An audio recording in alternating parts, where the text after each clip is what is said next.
Selanjutnya, saya Rizka Irhami akhirnya 041 akan menjelaskan tentang tinjauan literatur dan pengembangan hipotesis.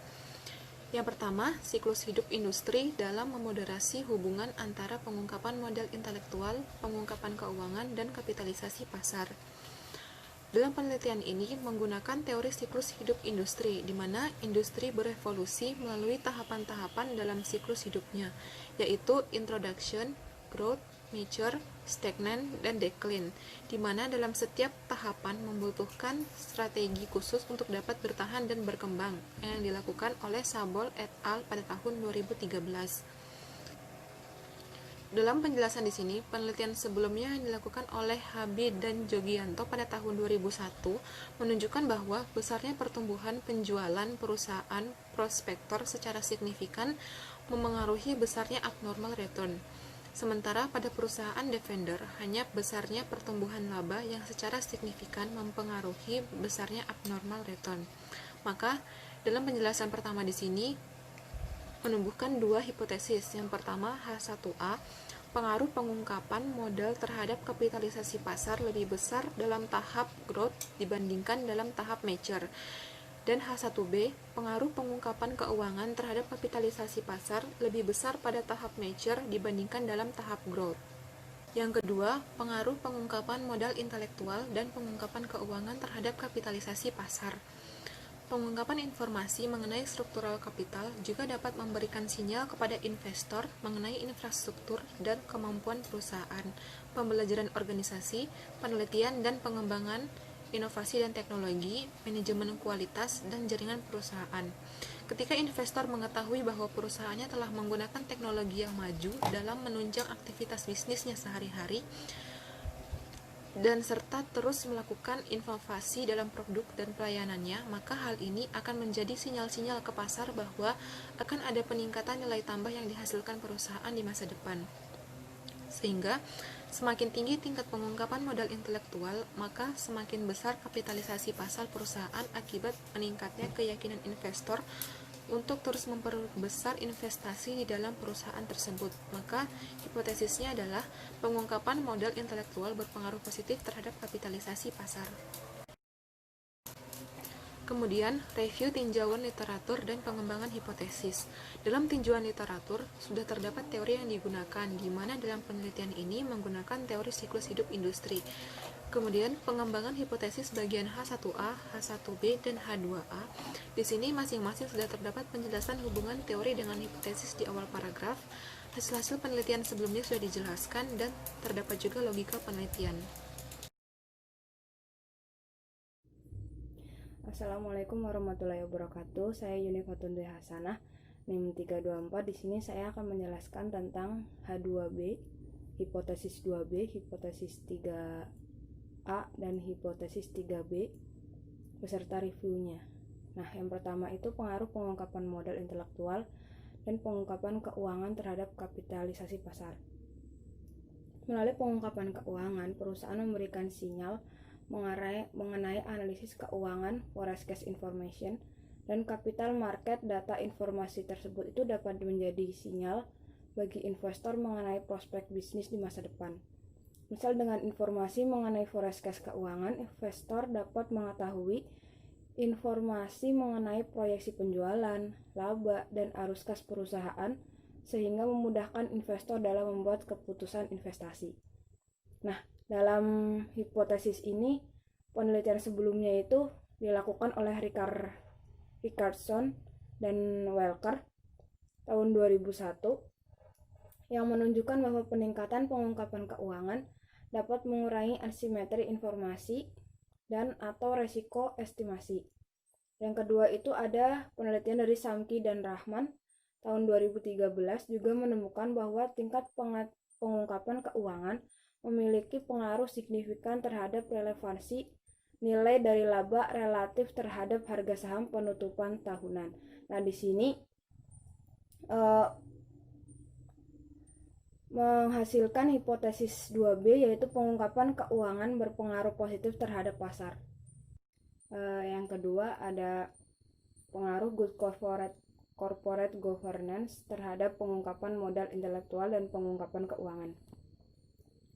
Nah, di sini jika memiliki teori jika perusahaan memiliki reputasi yang buruk akibat terjadi hubungan yang tidak baik dengan pelanggan atau adanya pengaduan yang dilakukan oleh pelanggan atas produk perusahaan, maka manajer akan menahan informasi tersebut agar investor atau calon investor tidak menilai buruk kinerja manajer dan tetap mempercayakan manajer tersebut untuk mengelola perusahaan. Oleh karena itu, untuk mengantisipasi semua perilaku oportunistik manajemen tersebut atas informasi terlebih yang dimilikinya, maka implementasi good corporate governance suatu perusahaan dapat memaksa manajemen untuk memperluas pengungkapan modal intelektual yang dimiliki oleh perusahaan. Penelitian sebelumnya itu dilakukan oleh Meizaroh dan Lucianda tahun 2012, Gen et al. 2013, dan Moenfar et al. 2013 menunjukkan bahwa corporate governance berpengaruh positif terhadap pengungkapan modal intelektual. Menghasilkan hipotesis 3A yaitu good corporate governance berpengaruh positif terhadap pengungkapan modal intelektual. Selanjutnya, manajer menahan informasi keuangan jika dalamnya menunjukkan hasil yang kurang memuaskan yang akan berdampak pada penilaian kinerja manajer serta imbalan yang akan diterima. Oleh karena itu, semakin efektif corporate governance, maka semakin luas pengungkapan informasi keuangan yang dilakukan oleh perusahaan. Penelitian sebelumnya itu dilakukan oleh Fatih tahun 2013, Hasan et al. 2013, dan Raitata serta Rabapat tahun 2014 yang menunjukkan bahwa corporate governance berpengaruh signifikan terhadap pengungkapan keuangan. Menghasilkan hipotesis 3B yaitu good corporate governance berpengaruh positif terhadap pengungkapan keuangan. Selanjutnya, review tinjauan literatur serta pengembangan hipotesis. Nah, dalam tinjauan literatur dan pengungkapan hipotesis H2B, H3A, dan H3B sudah terdapat teori yang digunakan, yakni pada H2B menggunakan teori sinyal, sedangkan H3A dan H3B menggunakan teori keagenan. Pengembangan hipotesis bagian H2B, H3A, dan H3B itu sudah terdapat penjelasan teori yang menghubungkan dengan hipotesis, sudah memaparkan penelitian sebelumnya beserta hasil penelitiannya, serta sudah terdapat logika penelitian dalam setiap penjelasan hipotesis tersebut. Terima kasih. Oke, di sini saya akan melanjutkan presentasi teman saya Pratiwi Pelu dengan akhir NIM 221. Di sini saya akan menjelaskan tentang poin penting terakhir dalam mereview sebuah paper, yaitu adalah metode penelitian. Nah, dalam metode penelitian ini sendiri itu ada 5 poin penting yang sebaiknya itu ada dalam sebuah paper. Yang pertama itu adalah sampel dan sampling, yang kedua ada jenis data dan sumber data, yang ketiga adalah metode pengambilan data, yang keempat kemudian ada definisi operasional dan pengukuran variabel, dan yang kelima itu adalah metode analisis dan alat pengukurannya. Nah, yang pertama itu ada sampel dan sampling.